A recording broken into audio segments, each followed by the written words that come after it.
Hi guys, welcome to Design Technology TV. Today we're going to be looking at 2.1 and 3.2, which is the initial ideas. So 2.1 are the actual initial ideas and 3.2 is the quality of them. Throughout this video what we're going to do is we're going to look at the mark scheme in terms of what's required for 2.1 and also how 3.2 fits into that.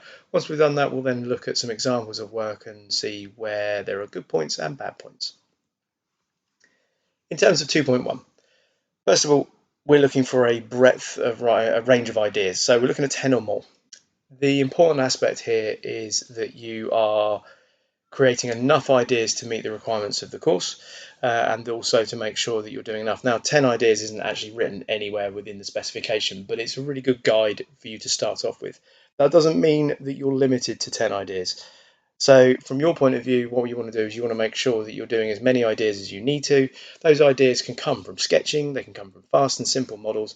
And what you're doing is you're demonstrating that you've got a range of different solutions for the actual product problem that you're trying to resolve. Now we're looking for a breadth of approaches. What happens quite often is that students will have a sort of approach or a single idea, and what they do is they then just do different aesthetic versions of that. That's not enough. What we want different ways of resolving the problem. Now, it can be that you have 10 or more entirely different solutions for the entire product. So different ways of it working, different ways of people interacting with it, different ways of it being used. That's great. Quite often, though, that becomes quite difficult, particularly let's say you're doing a leg brace. That's going to be more difficult because the leg brace has to attach to your leg at a certain point and help you in a certain way.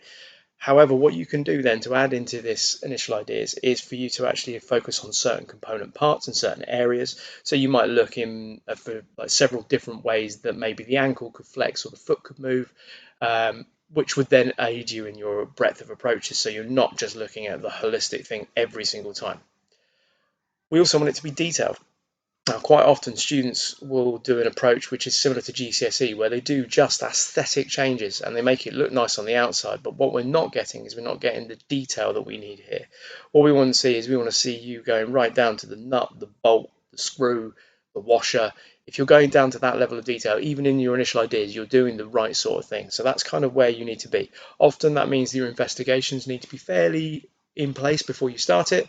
Is a really good way of making sure that you're doing enough detail as you go through to access those higher marks. You also need feedback. Something that you'll notice actually in most of the examples that I'm going to show you in a bit, there isn't a great deal of feedback from anyone except actually the student themselves looking at it. Although it may have happened elsewhere in the project work, it's something that you need to understand is one of the key ethos of the whole qualification. Get feedback and use it. So if you've got the opportunity to speak to your user, speak to a stakeholder or someone playing the role of a stakeholder, to bring them in to look at your work, then get that done. It can really help you in terms of improving your marks. Here we're looking at the mark bands for the initial ideas. We'll start actually on mark band 1. So we've got a limited use of different design approaches, i.e. limited. You don't do very many. There's 2 or 3 probably ideas. They don't really focus on the requirements that are required and may often be stereotypical or a very obvious response to what you're doing. Mark band 2, we've got some different design approaches. There might be some design fixation, i.e. lots of the ideas might be aesthetically different, but fundamentally the solution to the problem is the same. That can be a bit of an issue. You might also have some reflection on requirements. We've got mark band 3, where we're starting to have so a range of different approaches. This is where you've probably got about 10 different ideas. They are mostly avoiding design fixation, i.e. most of them are different in terms of how they go about it, and they offer scope of challenge. Now, the scope of challenge comes where you start looking at the key requirements, but also where you start looking at the detailed component parts inside it. So remember, you're not just doing the outside of whatever the product is, you want to show the internal workings, you want to show either the electronics, the mechanical component parts, or the methods of manufacturing and then assembly of the product, depending on what it is. This is where you start getting into that. Mark band 4, we've then got a whole load of different and relevant design approaches. There's no design fixation. So everything is quite different. You've got full reflection of the requirements of what your product needs to do that you outline throughout your feasibility and your design brief. And then exceptional, we're then looking above that. You've got innovation coming in where you're doing things that are exciting, unusual, and there's a whole breadth of information that shows how you're meeting the requirements, and also that you're showing that there's quite a level of detail and challenge because you're showing the component parts within it. The likely content is that you're going to have a range of different ideas that will show the detail of the bits. There most likely is it's going to be freehand sketches. Within this section, you can use a range of different approaches. So you can use sketching, you can use CAD, you can use freehand prototype models, those sort of things. Absolutely appropriate to do it at a reasonable level. However, sketching is the most appropriate, and we'll talk about the quality and the way you go about doing that as we move through this video. This is an opportunity for you to show off just how good your sketches are. If you are someone that has less quality in terms of your sketching skills, you can use other methods. So you could make lots of little very fast models to go through it, but fundamentally the sketching is going to form part of your quality mark. So try and make sure that you're up to scratch on your skills here, and that at least somewhere and bits within it you're showing how good you can be. As I said, there's different ways of doing this. So we can have diagrams, models, simple prototypes, experiments where you're playing with component parts or other aspects, and there's that fundamental getting feedback from your users and stakeholders. Common mistakes, often just very simplistic ideas, so we don't consider where they're used, how they're used, who's using them. They're a really obvious approach to what's going on, and they're not very exciting. We then might also then have simply just not enough ideas. So a common mistake that we see in a lot of stuff when we're moderating is that students just don't have enough ideas. They don't make enough, sort of move through enough ground. They have a few ideas, which doesn't show any real iteration or changes of ideas or small component parts. That then means that they just can't access the higher marks. In terms of the higher marks, we're looking for, as I said, a breadth of different design thinking. We're looking for you to show some complex variations of different parts. We want to have that engagement from our stakeholders and our users who are guiding through it. In terms of that, a video of them talking through maybe some very early models, photographs of them sat down with your sketching in front of them, a video of them talking through the problems with you as you go through and how you're approaching it are all appropriate. Written quotes are okay, but the problem with written quotes is that there's no proof that they actually happened unless they're in the person's handwriting, you've taken a photograph of it. So think about how you're evidencing that the feedback really took place and you actually got that information from the people at that point as you work through. Some students try and fake it and do it after the event. That's not very useful, because quite often what happens then is that the feedback that they're given either is really bland, or what happens is they're given feedback where it genuinely happened, but it happened after the event, and someone says, well, you should try this, and it's an excellent idea, but then they've gone on and designed something else which is a bit poop and it's not very good, and for some reason you look at it as the marker or the moderator and go, why didn't they take that on board? Why did they carry on with something that was obviously flawed when they were told the answer? So get feedback as it happens. It doesn't have to be epically long. A 30-second video, a sketch drawn by somebody else that's on your sheet as you do it, and you've left a bit of room for that sketch to be put in either by a photograph or scanned in later on. Absolutely appropriate. We will see sketches and diagrams which have got annotation as required. And we'll see examples here where some students have gone completely overboard with written aspects which just don't really get them any marks. We also see very good examples where annotation is used really precisely and well. And as we've said, avoiding that fixation, making sure that your ideas are really good and really have real breadth to them. In terms of 3.2, so now we're looking at quality. It's the clarity of the ideas and you showing your knowledge. So communicate your stuff really well. Hopefully up to this point in the course, your teacher has been banging the drum about getting you to make sure that you appropriately put over your information so that people can understand it. When this comes to be marked, fundamentally, your teacher will mark it in some detail. They will try to make sure they pick out all the marks. What then happens is that then the moderator comes along and they try and agree with the mark that your teacher has selected. And if they can do that, then they will, because that's their role. So they're not going to then look in lots more detail for things that maybe the marker has missed. So from your point of view as a student, one of the things that you should be doing is making sure that you evidence your work really clearly and make sure that everyone can see where the information is. And you'll see some examples where it's really good in this.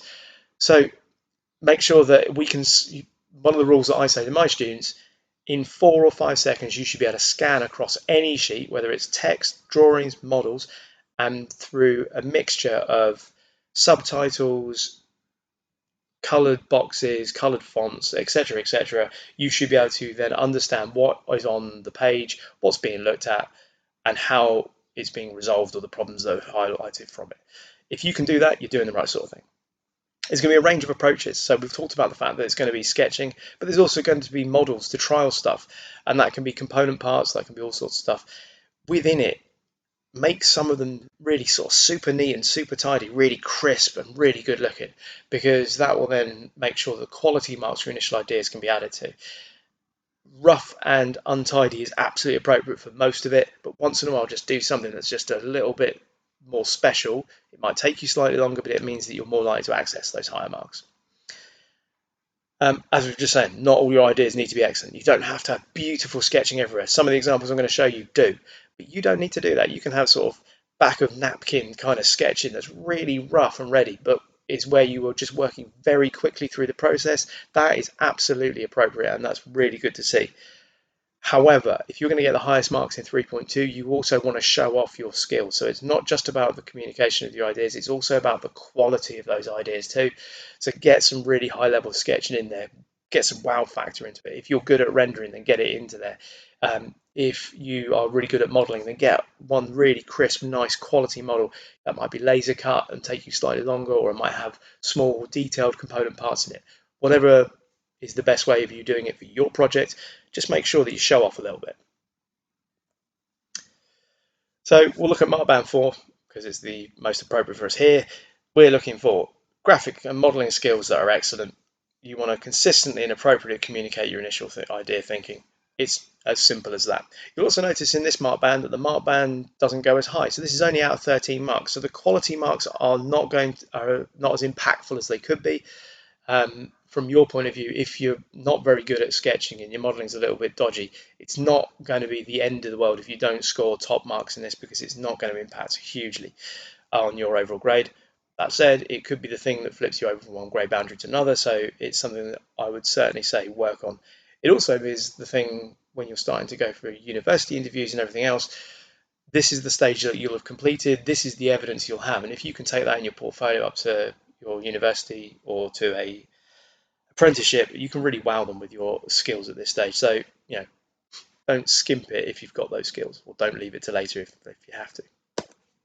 Likely content, quick, early sketches with some feedback. Communicate your thoughts as you're going through, different methods that we're going to see, and annotation as it's needed. Common mistakes. We're not seeing the range of ideas that allow you to show off your skills. We're not getting you, you're not communicating that part level and real world manufacture. Often students forget that early models form part of their initial ideas as well. And they'll put something like, they'll do some sketches and then they'll have a slide that says development. And then they'll move into basically what are initial models, but they're actually labeled as development. Be wary of doing that. That can be a real problem, because if you've told somebody that it is specifically development, then when they come to mark it or moderate it, they may be forced to put marks into a given box, i.e. they're forced to put in development rather than initial ideas, and your development might be excellent and not need those marks, whereas your initial ideas might need the additional work, but because you've explicitly said this is development, that's a problem. So think about how you're labeling your work in terms of titles, etc., as you come through. Accessing the higher marks. So presenting work that's really clear, making sure that we understand what's going on. Crisp, high quality sketches that have enough detail so that we understand what's going on behind them. Using CAD, CAM, other aspects if you need to. Make sure that you are trying different approaches if you have those abilities and skills. Okay, we're going to get onto the work now, and there's some important things that you have to realize here. First of all, it's out of context. So you're not seeing the sheets before and after quite a few of these bits. So often students will have work, because it's a project that goes for a chronological basis, they'll have work that dots in and out of aspects. So you're not seeing stuff before or after that adds to some of these submissions. So some of them we're going to talk about them being in isolation, so on their own. we're not seeing all the sheets. So for some of these, I'm showing you 2 or 3 sheets, and actually there were 7 or 9 sheets of the same quality, more stuff. But here I'm not going to do it. As I've gone through this, I've talked about the MB, which is the mark band, and also the breakdown. So possibly if you're not sure why something's getting a certain mark or falling into mark band 3, for instance, maybe you pause the video and rewind and have a look at the mark bands, or find it separately and look at the actual breakdown and specification of what's being marked and what's looked at, so you actually understand where it is. If you're not sure why you're getting a certain mark, speak to your teacher and then have a chat about why you're getting what you're getting rather than getting a higher mark, particularly for interim handings. Lots of these examples I've already said have limited feedback. That's not great, and that's something that you should be aware is missing, so think about that as we go through. Often as well, quite a few of them, they don't have that many references to our key requirements. You set out in your feasibility the desirable and essential things that you thought this project needed to do. You've got your user who's already spoken to you and has given you information about it too. You're now in a position where you've got 4 key requirements that you need to follow as a basis. There might be more. Are you really showing that you're going through those stages? Are you showing that you have taken these into consideration with the choices? And it might be that you've done a design and it just fails to meet your key requirements. Be honest. Say it. Make it obvious for us to see. Quality is based on the appropriateness for the stage of where we are. So if you've got really fast, quick sketching, and then we move forwards and the quality gets higher as you go through, or there's that moment where you show off your skills, that's totally appropriate. You do not need to make every single sheet beautiful or every single model beautiful. It's just not necessary. Speed is key.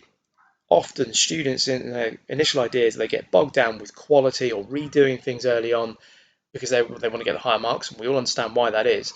But it can really slow you down, and explicitly with models, there is no point in undertaking really complicated CAD models which then take you ages to do, and then you've only done one single idea and the people around you have used sketching and they've done 15 or 20 ideas with a couple of cardboard models. You've got one really great model which actually, though it's great, is only one single idea. It doesn't get you very many idea marks. It's also too complicated for this stage, and then you realize that actually the idea isn't very good and you have to bin it. It's a waste of your time. Speed is key. Okay, so this first one, what we've got here is it's a unit as part of an automated gear shifter. So the student has done some CAD. First of all, it's only one idea. It's very simplistic. If we take it out of where it is, was CAD the right choice? And the answer to that is no. So there's no aesthetics here.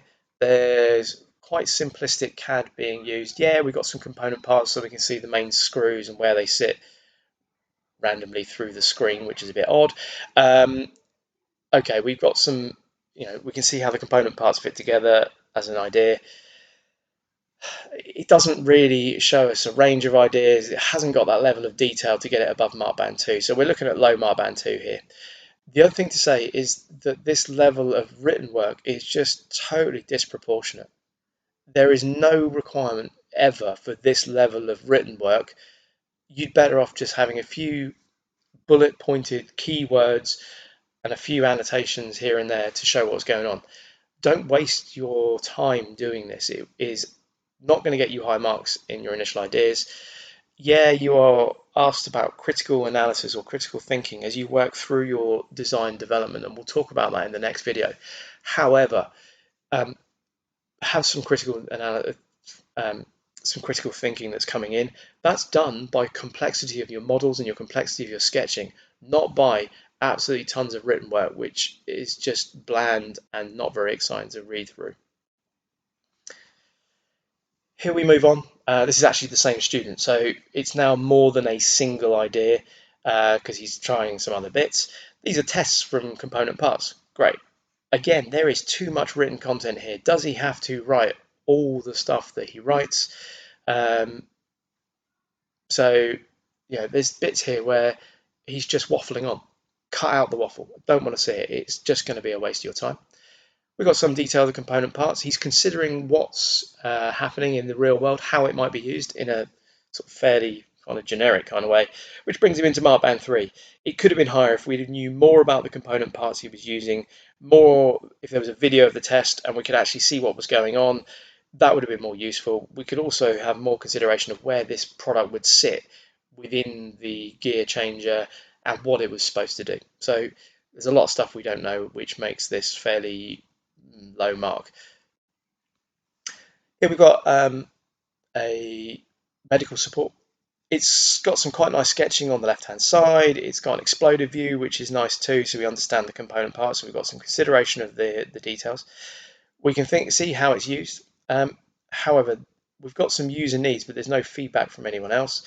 We've also got some aspects which aren't in 3D. So if we look at the slides that would support the forearm, they miss out on any 3D components, as does the sleeve that's sitting around it. There's also some missed lines which aren't there either. We've got some dodgy zigzag stitching. So although it's mark band 3 because of the quality of the 3D aspects, this would have to include numerous other sheets as well, which it did, but I'm not going to show you. I would argue that there's too much wasted space on this sheet. The appropriateness of the annotations is better, but from your point of view, you would want to pack your sheets with more information. Okay, on to this next project. So this is then a leg brace. If it was in isolation, this would be top of mark band 3. It's not in isolation, and you'll see in a minute that there are more sheets that follow this and add to this submission, so it all is seen as a unit. There's a number of different solutions for parts. So we've got this kind of gas lifter, which is one part. We've then got numerous component parts, including a compression spring that helps to make the product move. That's an entirely different product then we've got with some handles and some bits to lift the feet. We've even got an idea where the student is looking at steps to actually lift someone up physically. So there's a range of different approaches. The sketching isn't epic, but it was relatively quick. However, it does have those bits with the compression springs, which just add nice little aspects of detail to what we're looking at. Student then carries on, and you'll notice that there's a step up in quality here. We've got small little bits of color, we've got some render coming into the extruded section where we're looking at the spring being squashed and then being extended. We've also got an exploded drawing which starts to show more detail. There's consideration of the weight of user, so we're starting to think about the requirements as well. So this is now mark band 4 in terms of its quality. It then moves on, and this is the same student now, still initial ideas. So you can see how it's linked to the bits. We've got improving sketching. We've now got a nice flashy model. There's a video which obviously won't play here, but it allows the student to show where the product works and how it works in relation to the context of use. We've got some written stuff. Now, the written stuff pops up here. I'm going to argue there's too much written stuff here, which is just not necessary in this level of depth. However, it's not a bad thing because he's showing his understanding of some materials. He's showing consideration of the issues with the product, so he's analysing it fairly objectively. He's also then identifying important aspects which are color-coded so that he can understand what they are, and then next steps in terms of what he's going to do to try and make a better quality product. This is now mark band 5. So there were numerous other sheets in this submission as well. It wasn't just these 3, but you can see how the quality steps up, and then we see a bit of real high quality and bits of video to discuss it. It would be even better if there was feedback from other people, which obviously isn't marked here. Now we're going to an architectural project. Now there's a number of slides here. Quality of this in terms of the sketch quality is mark band 5. The sheet on its own wouldn't have got that because of the fact that it doesn't have all the details and component parts or doesn't show the functionality of it. The annotations here are much better. What we've got is we've got short, precise annotations that talk about specific component parts and little problems. So if we look down in the middle at the bottom, it says pivot dash cost question mark. Even that little annotation is showing that the student is thinking about how much that will cost to actually manufacture and make. We've got aspects here where we're talking about either significant component parts that are required for it, or we're looking at different ways of manufacturing it from different materials, which makes it totally appropriate. If it was in isolation, there would be limited part detail, but we'll see it's not. Same student, Moving on, really crisp, high quality sketching. The sketching is packed on the sheet. There's lots going on. We can see different variations and different options for the different drawings. There isn't just a single drawing of any drawing design here. What we've got is we've got different stages, different positions, different aspects of functionality. So we're really looking at the functionality here, but there's more detail than there was previously. Now the student then goes that step further, and we're starting to see internal components, including the walling. We've got better rendering. It's not perfect, but we've got bits where we're starting to look at the number of component parts. We're starting to think about the manufacture of it, problems, issues, etc., etc. The sketching is excellent here. So if you're producing stuff with this sort of standard, you're looking at Markband 5 quite happily, providing there's enough of it. Same student, fast, rough modelling. Now, she could have spent ages doing this, and she chose not to. Bit of parcel tape, bit of cardboard, cut it out neatly and tidily. So not an absolute dog's dinner, but she's got enough of them that she can trial different layouts, looking at how they might be used in conjunction. We could have maybe seen some incremental changes of the actual product shape as she worked her way through, and indeed we do see that in other slides. Here she's now starting to do a lot more written components because she's trying to break it down and look at it in more detail. So although we didn't see lots of written work elsewhere, every so often it just popping up, giving us a little bit more insight into what the problems are. And you'll notice there are bits that say to consider, i.e. how are these installed, where's the drainage, what's the problems with it, and she's starting to raise concerns. That shows her critical thinking and starts showing her understanding of the product. And then her final slide, so she went back to sketching, and again, I mean, she went back and forth a lot, and here, this is Markband 5, you can again see the clarity, the quality, the detail, the depth, the different design approaches, etc., etc., and they're all sort of bubbling along and building on each other as we go through. Here we've got a prosthetic. Right from the outset, the quality is exceptional. So the sketching is great right from the outset. The line work is really clear. The student chose to have this approach rather than fast, rough and ready sketching. She did some fast, rough and ready modelling alongside it. So it's whatever suits you. Consideration of functionality and parts from the outset. Not all of them have got loads of detail, but as you'll see, we get more of it. And then here we've got a broad range of approaches. There's different ways of her looking at it. Each one of these is not just aesthetically different, but it's also functionally different, which really goes into that higher order, top Markband 5 kind of work. She then models this one. It's cut by hand, so she hasn't spent ages doing it on the laser cutter or doing anything else with it. It allows her to then trial one of her ideas. You'll also notice in the bottom right hand corner there's what I call integrated sketching. So producing a model, taking a photograph and then drawing over the top of it to highlight or show or to develop the key aspects. We've also then she's then gone from her sketching, which has got appropriate annotations on it, to sheets of this nature, where she's starting to break it down in more detail. We've got the good, we've got the bad. So she's being objective. She's showing the problems with it. Too often students try to disguise the problems with their work. Don't be afraid. If it doesn't work, or it's crunchy, or it doesn't function as you want it to, be honest. Show us those problems. Show us then how you resolve those issues, because of course that then gets you those higher marks and also allows you to show the different steps and stages of iteration. Okay, so next up is going to be 2.2 and 3.3, so it's development and quality of development. You might also at this stage want to have a look at NEA Outstanding on the same Design Technology TV playlist, a really useful way of looking and get an idea for the whole project in its entirety. Hopefully that's been useful. If you found it to be so, please can you like and subscribe. Thanks for watching Design Technology TV.